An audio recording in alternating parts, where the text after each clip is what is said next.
All right, you know what time it is. Neil Ratner Rock Doc here with a story. On April 14th, 1963, the Beatles first met the Rolling Stones. So today, I thought I'd tell you a few things about that meeting that you might not know. And as usual, a little background first. All right, so in the spring of 1963, the Beatles relocated to London from Liverpool. The Stones, in the meantime, were heavily into playing the club scene and were playing mostly R&B and blues. Now, at the time, they were managed by Giorgio Grimelski, who also happened to own the Crawdaddy Club. And it didn't take Giorgio long to make the Stones the house band at the club. All right, so on the afternoon of April 14th, the Beatles taped their third appearance on the TV show Thank Your Lucky Stars.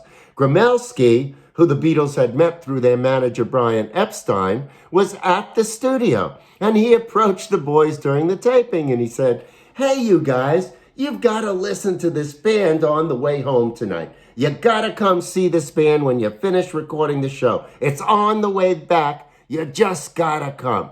All right, Grimelski left. He didn't know whether they were going to show up or not. And of course, he never told the Stones.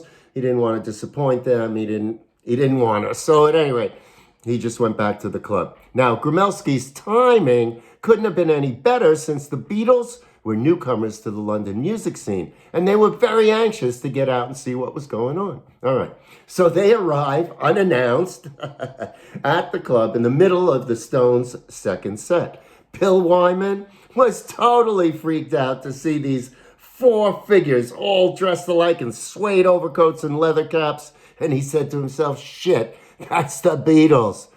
Keith Richards was also blown away, and as he puts it, "And we're whacking out our show and everybody's having a good time, you know. I suddenly turn around, these four guys in black leather overcoats standing there. Fuck, it's the Beatles." And Paul McCartney, though, tells it a little bit differently. Mick tells the tale of seeing us there with long suede coats that we picked up in Hamburg, coats that no one could get in England. And he thought, right, I want to be in the music business because I want one of those coats. And Ringo was Ringo. He said he remembered standing in some sweaty room, watching them on stage, being freaked out and wowed by Keith and Brian. He knew the Stones were great. They had incredible presence. And of course, we could tell. We'd had 5 weeks in the business. We knew all about it. Typical Ringo humor. Now, Brian Jones invited the Beatles and their crew to come back to a slummy apartment that the Stones had in the neighborhood of Edith Grove. And all night long, they played records, compared musical likes and dislikes, had a great time. The Stones played the Beatles 5 demo tracks they just recorded, and they were eager to show off their large treasured collection of American imports. All right. Now, another big topic between the two bands was how to make money in the music business, because until that point, no British pop acts had been able to maintain their success over the long term. And everyone thought it was only a matter of time before the Beatles' pubescent fans move on in search of someone else to idolize. You know what happened to both the Beatles and the Stones. We're still playing their music. Now, by most accounts, Lennon and Brian Jones got on really well. They both had infant sons named Julian, and they spoke for a long time. And in later years, John remembered a particular conversation he had with Brian, because Brian asked him, for the song Love Me Do, were you using a harmonica or a harp? Now, John didn't really know the difference. And he answered, harmonica with a button, which means he was using a chromatic harmonica, which was very popular at the time in the early 60s. But when people refer to a harp, they usually mean a diatonic harmonica, which offers fewer notes, but allows players to get a wailing bluesy sound by bending pitches. Now, all the classical bluesmen used harps, and an aficionado like Jones likely would have regarded chromatic harmonicas as passé. All right.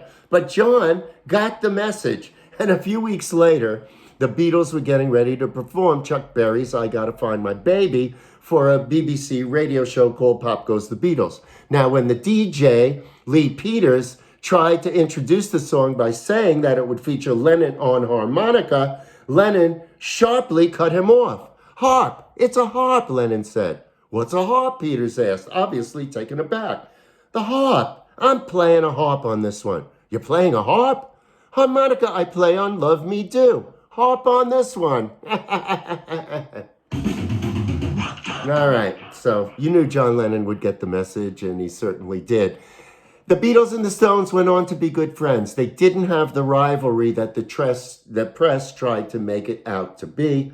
And over the years, they were good friends. And I believe Jagger and McCartney and Ringo are all still good friends, and Keith and whatever. So at any rate, Beatles and the Stones, that was the first time. Hope you enjoyed my story. I'll have more stories as the days go on. You know where to find me around the internet. And as I always like to tell you, always remember to keep on rocking. All right, bye for now.